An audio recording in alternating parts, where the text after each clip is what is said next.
കണ്ണൂരിൽ മഞ്ഞുരുകി. വീട്ടിലെത്തിയ UDF സ്ഥാനാർത്ഥി TO മോഹനെ കെ സുധാകരൻ ഷാൾ അണിയിച്ച് സ്വീകരിച്ചു. താൻ കൊടുത്ത വാക്ക് പാലിച്ചെന്ന് മോഹൻ ഹൈക്കമാൻഡിന് നൽകിയ വാക്ക് പാലിച്ചുവെന്നാകും കെ സുധാകരൻ ഉദ്ദേശിച്ചതെന്ന് മോഹനൻ പിന്നീട് വിശദീകരിച്ചു.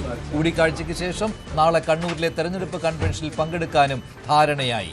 നേരത്തെ മറ്റന്നാൾ ഇരിക്കൂരിൽ നടക്കുന്ന പരിപാടിയിൽ പങ്കെടുത്ത് പ്രചാരണം തുടങ്ങാനായിരുന്നു കെ സുധാകരൻ തീരുമാനിച്ചത്.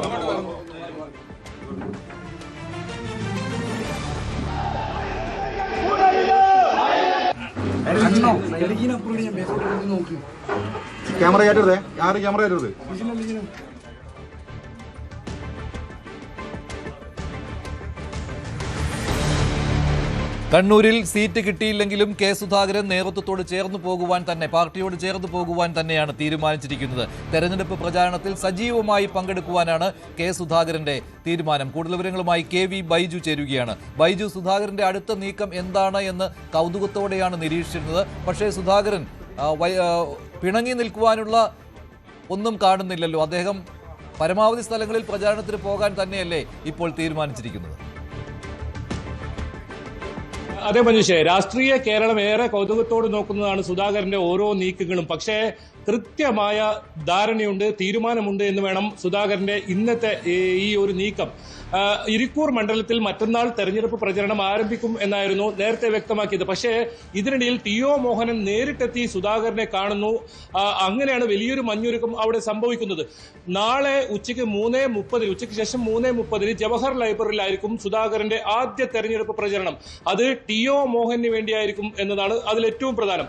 മറ്റന്നാൾ മട്ടന്നൂരിൽ കോൺഗ്രസ് സ്ഥാനാർത്ഥിക്ക് വേണ്ടിയുള്ള തെരഞ്ഞെടുപ്പ് പ്രചരണവും അതിനുശേഷം 2 ദിവസം കഴിഞ്ഞ് ഈ ഇരിക്കൂറിലെ തെരഞ്ഞെടുപ്പ് പ്രചരണം. അങ്ങനെ സുധാകരൻ തെരഞ്ഞെടുപ്പ് രംഗത്ത് സജീവമാകാൻ തീരുമാനിച്ചിരിക്കുന്നു.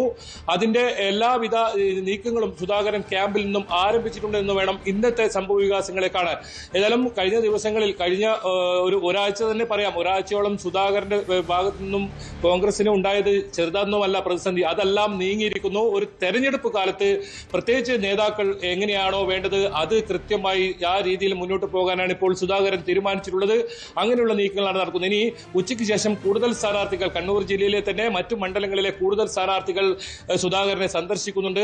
അവരും ഈ തെരഞ്ഞെടുപ്പ് പ്രചരണത്തിന് വരണമെന്ന അഭ്യർത്ഥനയുമായി എത്തുന്നുണ്ട്. അതോടൊപ്പം DCC ഭാരവാഹികളും ഉച്ചയ്ക്ക് ശേഷം സുധാകരനെ കാണാൻ വരുന്നുണ്ട്. അങ്ങനെ വളരെ നേരത്തെയൊക്കെ ഉണ്ടായതിൽ നിന്നും മാറി വ്യത്യാസമായി സുധാകരൻ സജീവ രാഷ്ട്രീയ പ്രവർത്തനത്തിന് ഈ തെരഞ്ഞെടുപ്പ് പ്രചരണ രംഗത്തേക്ക് എത്തുന്നതിന്റെ കാഴ്ചയാണ് നമുക്ക് കണ്ണൂരിൽ നിന്നും കാണാൻ സാധിക്കുന്നത്. ഏതായാലും ഇനി 2 ദിവസം മാത്രമേ നാമനിർദ്ദേശ പത്രിക നൽകാനുള്ളൂ. ഇനി വളരെ ചുരുങ്ങിയ ദിവസം മാത്രമേ തെരഞ്ഞെടുപ്പ് പ്രചരണത്തിലുള്ളൂ. ആ ഘട്ടത്തിൽ പരമാവധി സ്ഥാനാർത്ഥികൾക്ക് വേണ്ടി പ്രചരണത്തിൽ ഇറങ്ങുക എന്ന് തന്നെയാണ് സുധാകരന്റെ തീരുമാനം.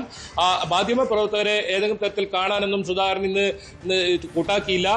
ഇനിയിപ്പോ ഇന്നും മാധ്യമപ്രവർത്തകരെ കാണാനുള്ള സാധ്യതയില്ല. അദ്ദേഹം തെരഞ്ഞെടുപ്പ് രംഗത്ത് ഈ പ്രചരണ രംഗത്ത് സജീവ പാർട്ടിക്ക് കഴിഞ്ഞ ദിവസം ഉണ്ടായ ഈ ഒരു പ്രതിസന്ധി, താൻ മൂലമുണ്ടായ പ്രതിസന്ധി, അത് മാറ്റിയെടുക്കുക എന്ന രീതിയിലേക്കാണ് ഇപ്പോൾ കാര്യങ്ങൾ സുധാകരന്റെ ക്യാമ്പിൽ നിന്നും ഉണ്ടാകുന്നതെന്ന് വേണം നമുക്ക് ഇതിൽ നിന്നും വായിച്ചെടുക്കാൻ.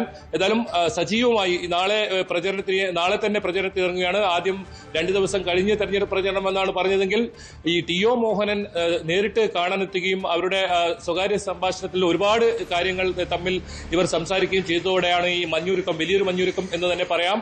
അങ്ങനെയാണ് നാളെ ഈ 3:30 നടക്കുന്ന കൺവെൻഷൻ, അതായത് TO മോഹനന്റെ തെരഞ്ഞെടുപ്പ് കൺവെൻഷനിൽ സുധാകരൻ പങ്കെടുക്കുന്നു. ഇനി അവിടെ എന്താണ് സുധാകരൻ തന്റെ പ്രസംഗത്തിൽ പറയുന്നത് എന്ന് വളരെ കൗതുകകരമായ സംഭവം തന്നെയാണ്. വിവരങ്ങൾ നൽകിയത്. TO മോഹനന്റെ തെരഞ്ഞെടുപ്പ് പ്രചാരണത്തിൽ സജീവമായി പങ്കെടുക്കുവാനാണ് ഇപ്പോൾ കെ സുധാകരൻ തീരുമാനം. നാളെ തെരഞ്ഞെടുപ്പ് കൺവെൻഷനിലും അദ്ദേഹം പങ്കെടുക്കും. കൂടുതൽ വാർത്തകൾക്ക് News 18 Keralam YouTube channel subscribe ചെയ്യുക.